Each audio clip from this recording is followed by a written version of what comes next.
ലബനനിൽ ഹിസ്ബുള്ളക്കെതിരായ ആക്രമണം തുടർന്നാൽ ഇസ്രയേൽ സേനയെ ആക്രമിക്കുമെന്ന് IRGC.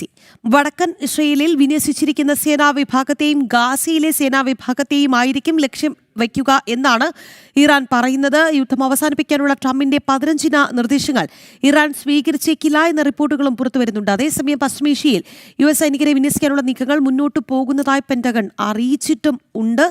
അതിനിടയിലാണ് ഇത്തരത്തിലൊരു നീക്കം കൂടി IRGC നടത്തുന്നത് എന്നുള്ളതാണ് പറയൂ. രാഖി, തീർച്ചയായും ഈ IRGCയുടെ നീക്കം ലബനനുമായി ബന്ധപ്പെട്ട് നേരത്തെ തന്നെ റിപ്പോർട്ട് ചെയ്തിരുന്നു. അതായത് യുദ്ധം ആരംഭിക്കുന്ന സാഹചര്യത്തിൽ തന്നെ ഈ IRGCയുടെ ഉന്നത ഉദ്യോഗസ്ഥർ അല്ലെങ്കിൽ ഉന്നത സൈനിക ഉദ്യോഗസ്ഥരെല്ലാം തന്നെ ലബനനിലെത്തി ലബനനിലെ ഹിസ്ബുള്ളയെ ശാക്തീകരിക്കുന്നതിനുള്ള നീക്കങ്ങൾ നടത്തിയിരുന്നുവെന്ന് വളരെ കൃത്യമായ റിപ്പോർട്ടുകൾ പുറത്തു വന്നിരുന്നു. ഇതിന് പിന്നാലെയാണ് ഈ ലബനന് നേരെ ആക്രമണം ഇസ്രായേലിൻ്റെ ഭാഗത്തു നിന്ന് പലതവണ ഉണ്ടായത്. ലബനനിൽ ഈ ഹിസ്ബുള്ള ശാക്തീകരിക്കുകയും ഹിസ്ബുള്ള ചില ആക്രമണങ്ങൾ ഇസ്രായേലിനെതിരെ നടത്തുകയും ചെയ്തു. ഇറാനെതിരെ ഇസ്രായേൽ US സംയുക്ത ആക്രമണം ആരംഭിച്ച സാഹചര്യത്തിൽ ഇസ്രായേലിനെതിരെ ലബനനിൽ നിന്ന് ഹിസ്ബുള്ളയുടെ ആക്രമണം വളരെ കൃത്യമായി ഉണ്ടാകുകയും ചെയ്തു. ഈ ഒരു പശ്ചാത്തലത്തിലാണ് ഇസ്രായേൽ അതിശക്തമായ നീക്കങ്ങൾ നടത്തുകയും ലബനനിലെ ഹിസ്ബുള്ളയെ പൂർണ്ണമായും തകർക്കാനുള്ള നീക്കങ്ങൾ ആരംഭിക്കുകയും ചെയ്തത്.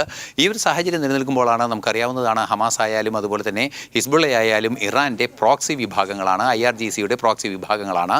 ഈ IRGCയുടെ പ്രോക്സി വിഭാഗമായതുകൊണ്ട് തന്നെ അവർക്ക് പരിശീലനം നൽകുന്നതിനും IRGC ഇടപെടൽ നടത്തുകയും ചെയ്തിരുന്നു. ഈ ഒരു പശ്ചാത്തലത്തിലാണ് ഇപ്പോൾ വടക്കൻ ഇസ്രായേലിലെയും അതുപോലെ തന്നെ ഗാസയിൽ വിന്യസിച്ചിരിക്കുന്ന ഇസ്രായേൽ സേനയ്ക്കും നേരെ ശക്തമായ ആക്രമണം ഉണ്ടാകും ഇനിയും ലബനനെ ലക്ഷ്യം വെച്ചാൽ, അല്ലെങ്കിൽ ലബനനിലെ ഹിസ്ബുള്ളയെ ലക്ഷ്യം വെച്ചാൽ എന്ന് കൃത്യമായ ഒരു നിലപാടാണ് ഇപ്പോൾ അറിയിച്ചിരിക്കുന്നത്. അതീവ ഗൗരവമുള്ളൊരു സാഹചര്യം ആ ഭാഗത്ത് ഉണ്ടാകുന്നു എന്ന് തന്നെയാണ് ഇതിൽ നിന്ന് മനസ്സിലാക്കാൻ സാധിക്കുന്നത്. നേരത്തെയുള്ള സൂചനകളും ഈ വാർത്തകളും എല്ലാം ചേർത്ത് വായിക്കുമ്പോൾ ഒരു മാറ്റത്തിലേക്ക്, ഒരു അവസാന ഘട്ടത്തിലേക്ക് യുദ്ധം നീങ്ങുന്നോ എന്ന സൂചനകൾ പുറത്തു വരികയും ചെയ്യുന്നുണ്ട്. ലബനനിൽ ഹിസ്ബുള്ളക്കെതിരായ ആക്രമണം തുടർന്നാൽ ഇസ്രായേൽ സേനയെ ആക്രമിക്കും എന്നാണ് IRGCയുടെ നിലപാട്.